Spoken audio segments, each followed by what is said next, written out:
Bonjour, efforce-toi de te présenter devant Dieu comme un homme éprouvé, un ouvrier qui n'a point à rougir et qui dispense droitement la parole de la vérité. 2 Timothée chapitre 2 verset 15. Efforce-toi de te présenter devant Dieu comme un homme qui a accompli avec succès, comme une femme qui a accompli avec succès et dans la droiture la mission à laquelle le Seigneur Jésus-Christ l'a appelé en tant qu'ambassadeur ou ambassadrice du royaume de Dieu sur la terre, dans le but d'apporter l'évangile pour le salut de tous.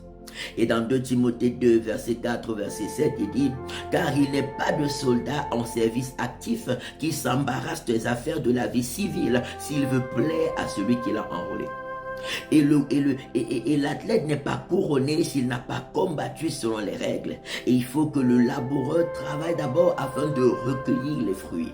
Il dit, comprends bien tout ce que je te dis, car le Seigneur Jésus-Christ te donnera de l'intelligence en toutes choses. Gloire à Dieu. Et dans Matthieu chapitre 24, verset 45 au verset 47, le Seigneur Jésus-Christ nous dit, quel est donc le serviteur fidèle et prudent que le maître a établi sur ses gens afin qu'il leur donne de la nourriture au temps convenable. Heureux ce serviteur si son maître à son retour le trouve faisant ainsi. Je vous le dis en vérité, il l'établira sur tous ses biens. Oh, il n'est pas de soldat en service actif qui s'embarrasse des affaires de la vie civile s'il veut plaire à celui qui l'a enrôlé. Quand on veut plaire au Seigneur Jésus bien-aimé, la volonté de Dieu devient plus importante pour nous que nos besoins personnels. Oh, la mission à laquelle Dieu nous appelle devient plus importante pour nous que nos besoins personnels. Parce que nos pensées ne sont pas celles de Dieu. Et les voies de Dieu ne sont pas nos voies. Si on veut suivre nos propres pensées, on mettra toujours de côté l'œuvre de Dieu. On mettra toujours de côté la mission à laquelle Dieu nous a appelés.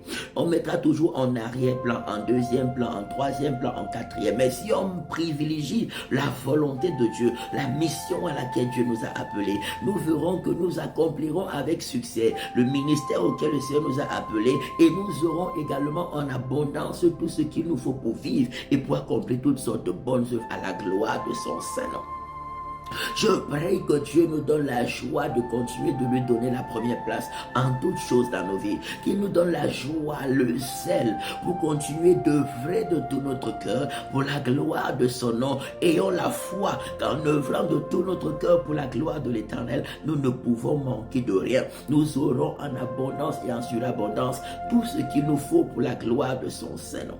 Je prie qu'il nous enracine dans sa parfaite volonté. Je prie qu'il nous remplisse de zèle, de joie et de foi pour le suivre et le servir avec passion, avec dévotion, avec amour pour la gloire de son Saint-Nom. Je prie que cette onction nous accompagne à tous égards au nom glorieux et merveilleux de notre seul Seigneur et Sauveur Jésus-Christ de Nazareth. Que la peur soit chassée loin de nos cœurs. Que la peur soit chassée loin de nos vies. La peur qui nous amène à chercher à privilégier nos besoins charnels au lieu de privilégier la volonté de Dieu. Que cette peur libère nos cœurs, libère nos vies, libère nos cœurs, libère nos vies, libère nos cœurs, libère nos vies au nom de Jésus.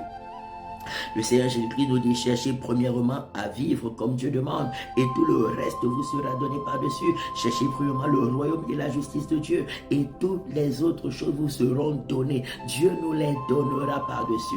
Au Matthieu 6, verset 33, Jésus est fidèle. Faisons-lui confiance et nous verrons sa gloire extraordinairement se manifester dans nos vies. Que tout danger soit chassé loin de nous et que les riches bénédictions de Dieu se manifestent à notre endroit selon sa préscience.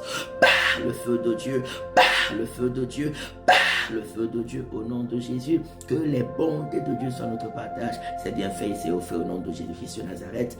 Amen, amen, amen. Rejoins-nous tous les dimanches de 10h à 13h à l'école Vinet, rue de l'école supérieure 2005, Lausanne, pour des cultes merveilleux, remplis de la parole et de la puissance de Dieu.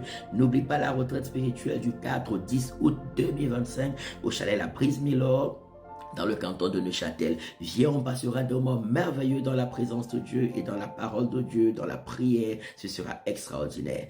Plus 41 79 877 61 56 pour les inscriptions. Sois grandement béni au nom de Jésus-Christ de Nazareth. Amen, amen, amen. Shalom.